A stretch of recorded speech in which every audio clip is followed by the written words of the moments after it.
Okay, here's part two. I've never done two videos in at the same time, but um, I find I need to have to do this, and probably because it's probably the reason that I'm where I'm at right now at this stage. And I was saying that I was admitted to psychiatric, and I was only able I was only they only had me there 2 weeks. So I thought it was going to be longer, and like everybody else, I think I had the same problem. I think I shouldn't be in here. You know, I'm not crazy. I am not a drug addict. I might be, I believe at that time, was an alcoholic. Um, I'd also lost my mother during that whole time that I was going through this grieving process of losing my job, not being able to, do what I'd love to do. And I lost my mother, and it was a horrible death, and it was a horrible time for to. It wasn't her time to go, but it was a mishap that they did at the hospital and cost her life. And I had a hard time dealing with that because, here I was, my mom's gone, and I've lost my job. Um, I couldn't do my job. It was there, and I probably could have continued to struggle with it, but I knew I wasn't gonna go very far in it. And then then I had to really actually resign from the state of Michigan, and that was the hardest thing I ever done. What was even worse, that the hardest thing I ever done, was the fact that I had to file for Social Security. It was time to do it, and it didn't take long for them to um, disable me. I thought it was going to be a long time, and I know people go through a hard time getting Social Security, but it only took me about 5 months, and I was able to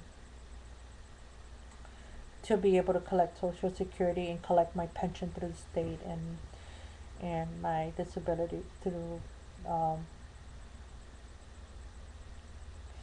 through a different part of work, you know.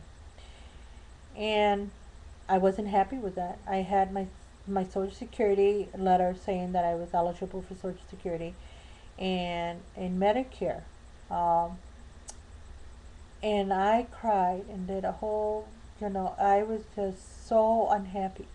It was it was horrible that I was on Social Security at 40. I believe I was like 47 years old. It's just, to me, it was the end of my life. I didn't, I was already trying to commit suicide. I was already out of the hospital. I had to continue to see a therapist and a psychiatrist. And I had to, now this blow, I was receiving Social Security. This was really like the final stage of my life. The final reality that I wasn't gonna be the same person I was, and you know, I had a hard time dealing with it, very hard time dealing with my mother's death, dealing with the mourning, also mourning of my job, and I had to accept it. And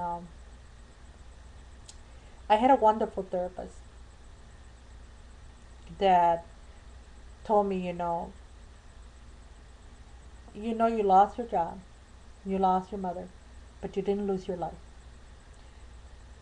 You're still here, and you're going to be here, and you're going to be here as long as you want to be here, because if you try to commit suicide again, you'll probably succeed. And I didn't think I had anything to live for. So through all those months of seeing her, because I've been seeing her since 2007, I come to terms with me. I come to terms with me. I decided that I was gonna lose weight, and I was gonna do. It was something that was didn't even I didn't even consider bariatric surgery. My doctor did. He said, you're going to have to do something, you're going to have to do it quick. So I went in to do my orientation for surgery, and I was approved quick like this. I didn't need to wait. I didn't need to even get a, you know, the insurance approval or any of that. It was just automatically paid. I had um, Medicare, and Medicare approved me right away. Actually, it wasn't even sent out to Medicare to be approved. It was just something that was billed right after I had it done, because it never, not even Blue Cross and Blue Shield, because I have both of them, Blue Cross and Blue Shield and Medicare.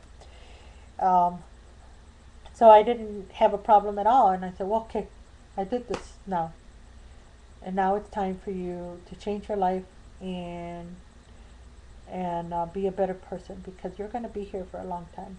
I have my grandson that I'm raising, and I'm going to be here to watch him grow up, graduate, have kids, and I had this person to take care of. And even though I'm not married, I have a wonderful relationship with my ex-husband.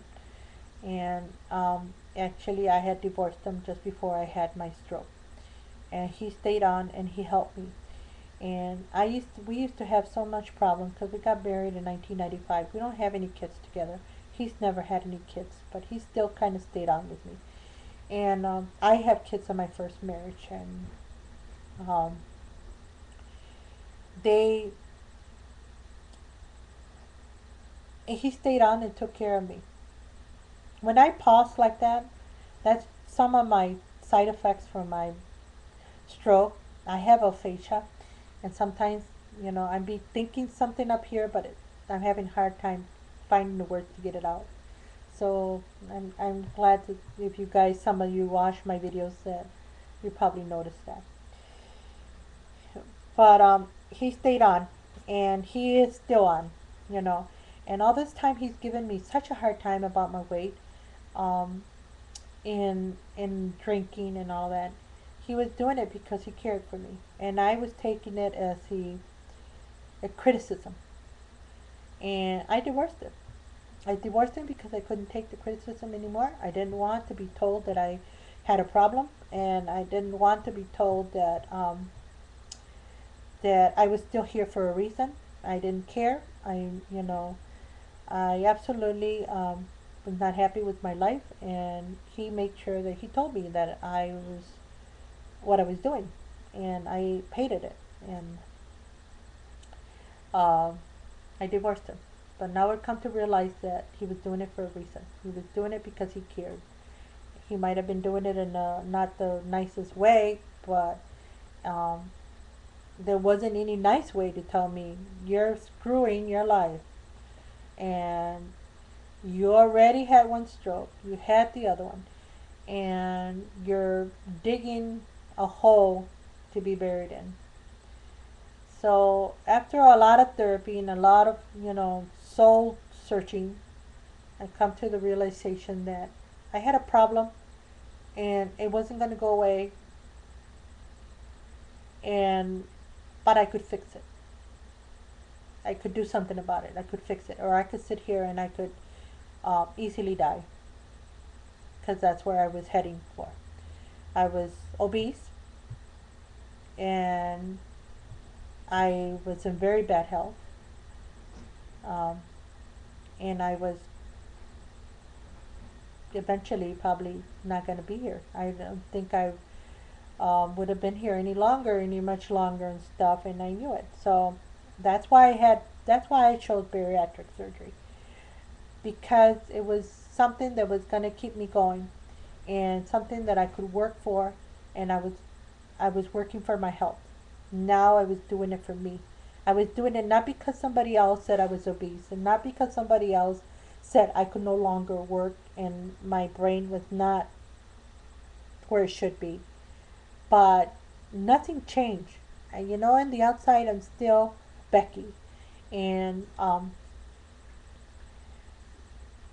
gonna be here for a long time, and I'm gonna be here as long as I choose to be. by keeping my weight off and exercising and realizing that I am an amazing person. I worked, I gave it all I had. I am retired now, medically retired, not where I wanted to be at this age, but um, I'm going to lose weight and I'm going to lose it and I'm going to be able to do stuff that I've never been able to do for a lot of years. And not only that part of my,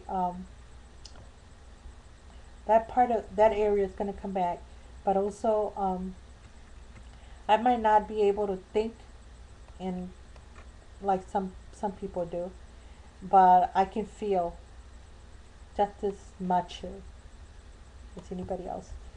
And I've had a hard time accepting that. And this last few weeks, I have come to terms with it.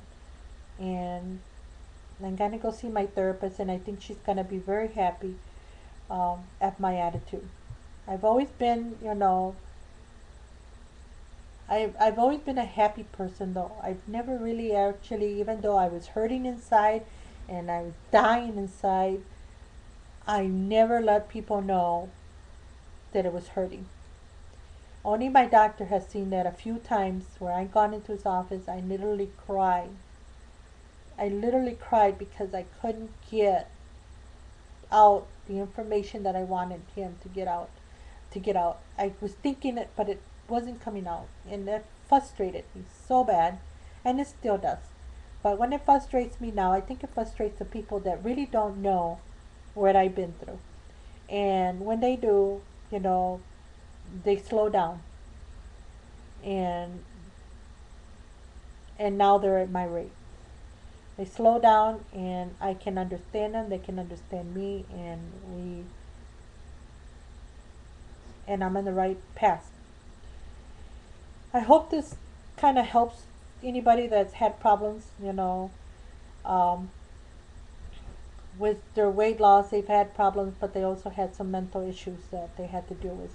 And they have to know that life continues and life goes on. And it is what we make it. And there is a there is a light at the end of the tunnel. And there is a God. And He is, even though when you think He's not around, He's listening. And He's carrying you in those times where you feel you're all alone. Now I have just two special people in heaven, and that's my mom, and that's God. And He's been my main supporter through all of this. And I've gone through it, and you can too. You know, you just have to admit that you have a problem and admit that some of it is you can correct, and some of them you can't change, but you can make it work. You can do what you can to make it work. Um, that is my story. I'm sticking to it. So you guys have a wonderful day. And by the way, I am going to get my hair cut today. I have an appointment in a little bit, 15 minutes. I haven't decided what I want. I've never had short hair, but I had said to myself that at 50 I was getting my hair, at 40 I was getting my hair cut short, and I didn't do it. And it's falling off. I'm losing a lot of it, and I think I need to do some change. So the next time you see me, this might be a little short. So I'll see you guys. Have a wonderful day. Bye bye.